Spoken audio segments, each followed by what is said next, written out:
Buying a new truck is exciting, and it also really sucks. I'm gonna give you my 5 reasons why I don't like shopping for a new truck, and especially in this case, a Ford truck. Now, I'm not picking on Ford exclusively here. Other brands have similar problems when it comes to buying a brand new truck, and if we want a next generation of truck buyers to buy these new trucks and a new generation of millennials to buy trucks, we need to fix these problems. As a professional journalist, I'm taking the pulpit. I'm gonna give you my 5 reasons why this has to change. Oh, hey, it's Tim, Pickup Truck Plus SUV Talk. Welcome to the channel. I do truck and SUV news reviews and rants when I have the chance to get something kind of in my claw. Grinds my gears, gets me fired up. In this video, like I said, I'm gonna share those things getting fired up. Hit subscribe, stick around. Normally a good time. This may be a good time for you too. But I was not gonna do that video today, and I started reading you guys' comments down below of a video I did on the F-150 fuel economy, and it got me a little fired up because you guys are seeing the same concerns and same issues and same frustrations that I'm seeing as well. And I do this for a living. I drive trucks for a living and review them, and I have the same frustrations you do. So I'm gonna go ahead and put it on the screen, and let's talk about these frustrations I have and why I think it needs to change, and it needs to change quickly. Or like I said, we're gonna have a whole nother generation of truck buyers, and my kids buying a truck, they're gonna be the same as frustrated as I am, and it's just a load of garbage. It's what comes out of the back end of a north-facing bull. Let's go ahead and get the screen. I'll stop blabbering. Okay, let's take a look at number 1. Number 1 is the lie that is starting MSRP. This is a load of crap. This is absolutely a load of crap. So I'm on Ford.com, and it says the starting price, pick up where you left off, starting price is $28,940, and that little 1. If you do the 1, you can see MSRP for the base vehicle, right? So it doesn't really say anything. It just says it's the base vehicle. So this should be a base XL, right? So I'm like, all right, cool. As a truck guy, that's a good price. That's the one you want to buy. It's a cheap truck. It's a work truck, right? So I'm going to go search for this. So I go to Ford inventory, and I'm like, all right, well, hey, I know what I'll do. I will go to Michigan. This is a Michigan zip code, 100 miles in Michigan. I had the 3.3 liter V6. That's the base truck, right? And I go to search down. And all I did was I selected the 3.3 liter V6. I didn't choose cab configuration, nothing. Just that. There's nothing else selected. They're all white trucks, and there's no other options. I'm not selecting model, not selecting dealership. And guess what? I got 13 matches for this 3.3 liter. And the estimated net price, $34,000, $34,000, $38,000, $39,000, $35,000, $38,000, $33,000, $33,000. 33, 33, 33, 37. That's it. That's it. So in Ford's state of Michigan, where they build Ford and Ford headquarters, I can't buy the $28,000 Ford truck. And this is not even brand new. This is 2020. These trucks have been on the lot for a while. I can't even find that starting price. There should be a variety of trucks in that price range if that's your starting MSRP. Imagine you go in the store for a gallon of milk and the sign says it's $2.99 and they have 200 gallons of milk and there's not even one that's even close. They're all $4 a gallon.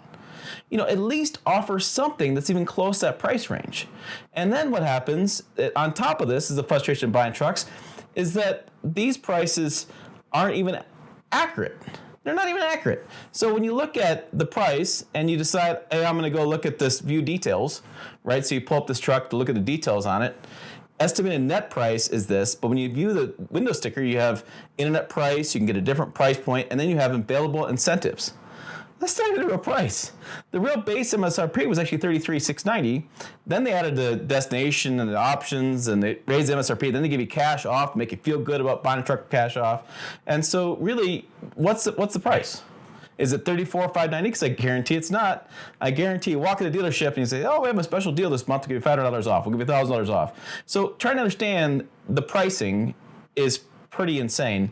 And like I said in my F-150 gas video this morning, it even gets worse when you start looking at engine and cab configurations. So let's look at that next. So if you go in and look at engine and cab configurations and you go to build a truck, which I'll do here in a second, there's a bunch of changes as far as what the price is. So let me go back here to build and price for 2021 F-150, because this is what I've been doing on this channel. I've been building trucks and I have a deposit down on a truck. And so it gets a little funky when you start looking at different pricing. And this gets into a variety of things that really are just flat out frustrating. So you get the, say you want Super Crew, 5.5-foot bed, you can go 6.5 as well. And say you want to go XLT. So XLT starts at $40,310. Lariat's $48,045. So I had $8,000 difference. But when you click through these, which I won't on this video, but if you click through these, the base engine for the XLT is a 3.3 liter naturally aspirated V6, which I just showed you. There's 13 of these things. Not very popular. When you look at Lariat, the base engine for that's a 2.7 liter. So you can't even compare like apples to apples because you have different engines that are offered in different trim levels. And this gets me in my other thing, talking about engines and cab configurations, is that Ford talks about this base price, this base engine is the 3.3. When you go and actually look at it, and you do a search, so I'll look at, I looked at this, 100 miles from Denver, the 3.5 liter V6 EcoBoost, I have 100 plus matches. If I were to look at, say, just the 2.7, take this off and look at just the 2.7,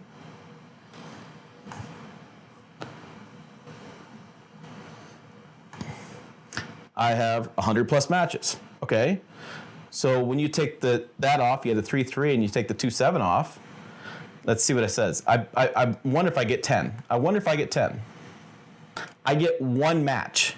So think about that. They're advertising $28,000 for starting MSRP for an engine in an XL that I only found 13 of them. When I go to the XLT, which is more your consumer kind of trim, I got one match. So that starting truck that you see, I get one match. If I do 2.7 or 3.5, I have hundreds of matches. So that number doesn't even make sense. It doesn't even exist. And you look at cab and engine configurations, that's where a lot of confusion. That's number 2, engine and cab configurations, lots of confusion. There's 6 different engines for Ford this year. Thankfully, thank God, there's only one 10-speed automatic transmission. Not to worry about that. But then you have the regular cab, extended cab, crew cab, super cab, super crew, there are words for it. You have a 5.5-foot bed, a 6.5-foot bed, an 8-foot bed. You can't always get the right cab and configuration to work for each trim level because it doesn't quite exist. And so there's just a whole bunch of nightmare about trying to figure out all these complexities. So that's number 2. That's a real problem. We have so many choices. Ford is known for that. They do a good job with that. But if you're trying to if you're trying to go shopping like I have, it really creates a lot of confusion. And the other thing it creates a lot of confusion on is these sales stickers. So these sales stickers, they don't even list cab and configuration. No. They list wheelbase. This is a 145-inch wheelbase. There's another truck I pulled up was a 157-inch wheelbase.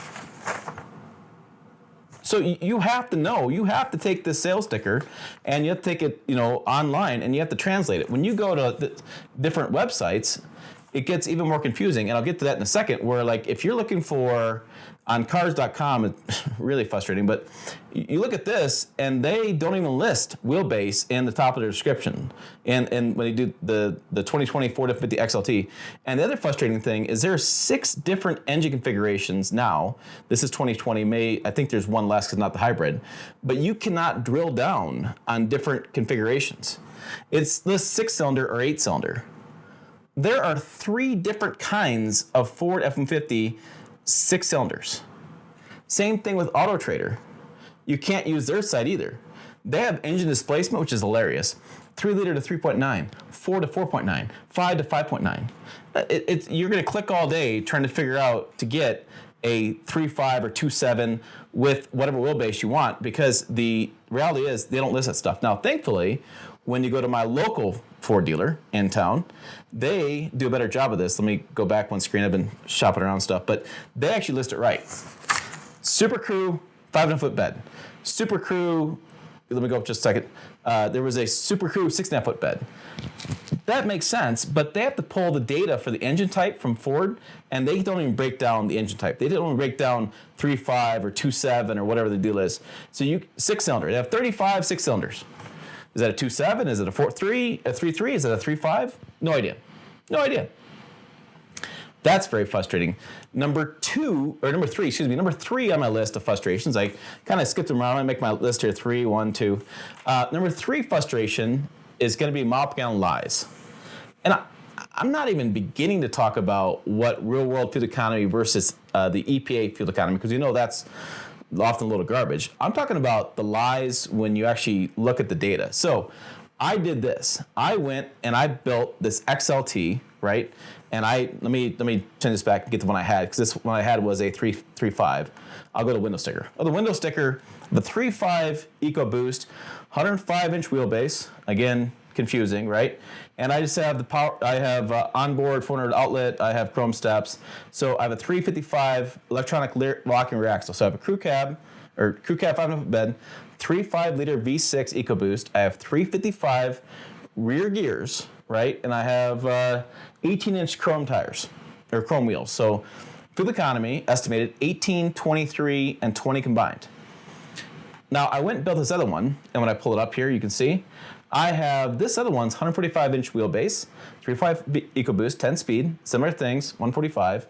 And when I look at it, as far as I have 18-inch wheels, and I have there it is. I have the FX4 off-road package. So I have the off-road package. So I have skid plates, I have the bigger tires, and I have different sport appearance package. I have a lot of stuff going on for this off-road package.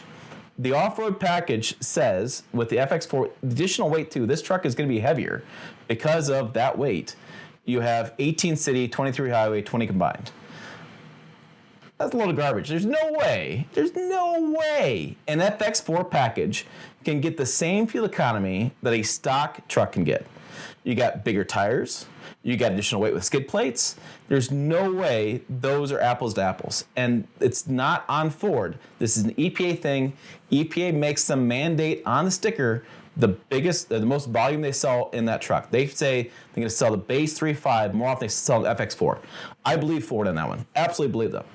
But that's garbage that if you're shopping around, you could do this with the 373 rear end, which we'll do. Let me pull that up. And I guarantee you the number is the same. Number 4 thing that really frustrates me with buying a Ford truck, and this is not just Ford, everybody does this, is packages. And maybe Ford does it worse than others, but packages. These packages are just absurd and crazy trying to figure out. No wonder my friend of Alex on Autos has his own channel breaking down packages and with a chart, with the whiteboard, and trying to figure out what's going on with best value, because it's so darn confusing. And looking at this, and I'll tell you a little story here, is last year I went and got an STX version of an F-150. I had no idea what that was. I've been a journalist for 10 years. It turns out it's one of the most popular trim level packages because I never see it. But you guys are buying it because you guys know the tricks and you learned the tricks. Well, maybe I'm a new guy here that doesn't know all these tricks about when you guys go to buy these trucks, but this is really confusing. So Ford has a 300 package.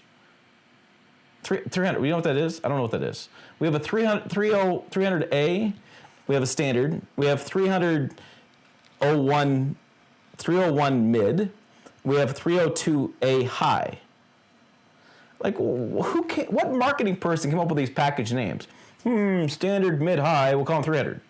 Like, is this the 300 iteration of it? Does the 300 mean anything? And then you have to click on these icons to open up to see what it actually means. In this case, when it opens up, look at all these features. Exterior features and interior features and packages and power and handling, power, safety. Like, you kidding me? I've done videos explaining what some of this stuff is because people ask me questions about it because nobody understands this stuff. It's too darn confusing.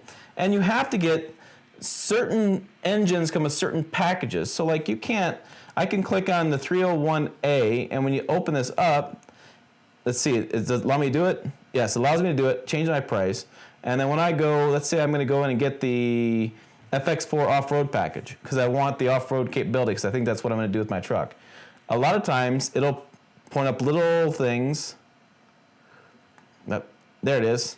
Now you got to make changes. Now you got to take off the base engine because you can't get the FX4. You got to add in the Super Crew with the 4-wheel drive because you can't get 2-wheel drive because it kind of makes sense. You got to get the 2.7 liter. So that package that was $1,000. That's a $1,000 package. It's actually $5,700 difference because you can't really buy that truck. And so a confusion there with packages. It just drives me nuts.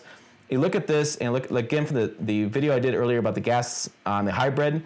that is so confusing because in the Lariat package, the price of the hybrid is $3,300, and in the XLT, the price of the hybrid is $4,500, but that's over the different bases, and each of those packages, like I said earlier in the video, has a different engine that goes with each of the bases, so the base engine changes when you go to different trim levels.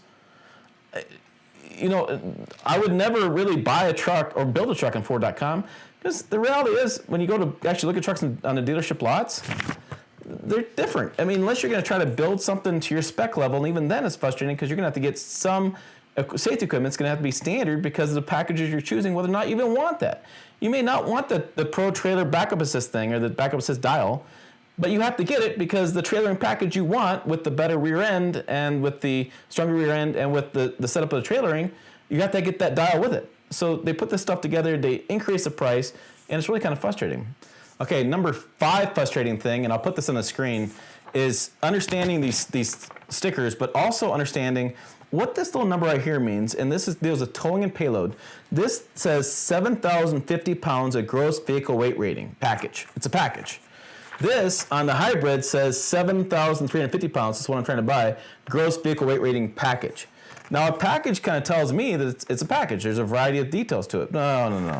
No, all that number goes to is it goes to the towing and payload sheets. And so you have to take the information you have here. So that 3.5 EcoBoost on this page, I got to match up this page with the gross vehicle weight rating on this page. And then I match that up with the rear gear, which, by the way, this is a 373 rear gear in this hybrid. That gets 24, 24, 24. And the base 355 rear axle also gets 24, 24, 24. No, no, it doesn't. You can't have stiffer gears in the back of the same fuel economy.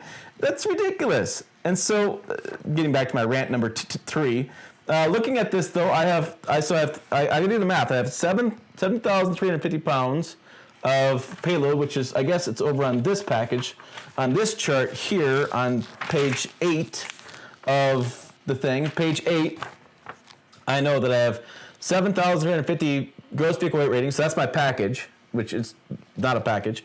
I got to come over here to my wheelbase. My wheelbase on this is 145 inches, whatever the hell that means. And that's 0.4. This one's the 145 inch, so that doesn't even match up. I look at four-wheel drive, and I have 1,830 pounds of maximum payload. I'm telling you right now, I'll bet you $10. I'll bet you $100. When I fly into Michigan to pick this truck up, it doesn't say 1,830 pounds in the max payload. No, because I have more stuff going on. I have a B&O sound system. I have the big mirror on there. I have, I guess sound system's kind of a crazy thing, but I have the twin panel moonroof. I have the Pro Power onboard generator in the back, the bigger one. I have 20-inch wheels. I mean, there's no way that's going to match up. But hey, that's what that package is. That's what it tells me. And then you look at towing, and towing says that on this page, which look at all this. Look at all this. I got axle ratios with wheelbases with gross combined weight ratings that go across that match up with triple asterisks. I have four asterisks here. I have this is 1, 2, 3. I got three asterisks. Max trailer tow package. I have heavy duty payload package. And the 2.7 liter V6 EcoBoost payload package. So I got to figure this out. So let's say I'm going to get my hybrid. What's my hybrid going to tow? It's not on any of these sheets. Get rid of those sheets.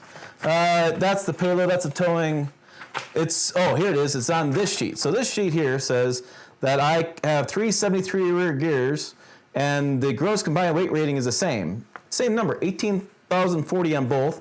And then I got to come over here to 145, and it's under this one for four-wheel drive, which is, I don't know why there's all these different things, but 12,400 pounds, and that's with my triple asterisk, which means my maximum towing package, which I have. So that should equal that, but you know that with less payload, I shouldn't be towing as much because as you add payload and as you make the truck heavier, your gross combined weight rating should adjust for that. So this number is maximum in the best case scenario of this truck of being no additional features. That's what it should max tow. And I tell you right now, there's no way in hell I'm towing 12,400 pounds with a half-ton truck. That's dangerous. That is absolutely dangerous to tow that much with that truck. So I don't know. I find all this stuff complete garbage. I mean, it's like, it's so frustrating to try to figure out, can I tow what I want to tow with the truck I want to tow it with?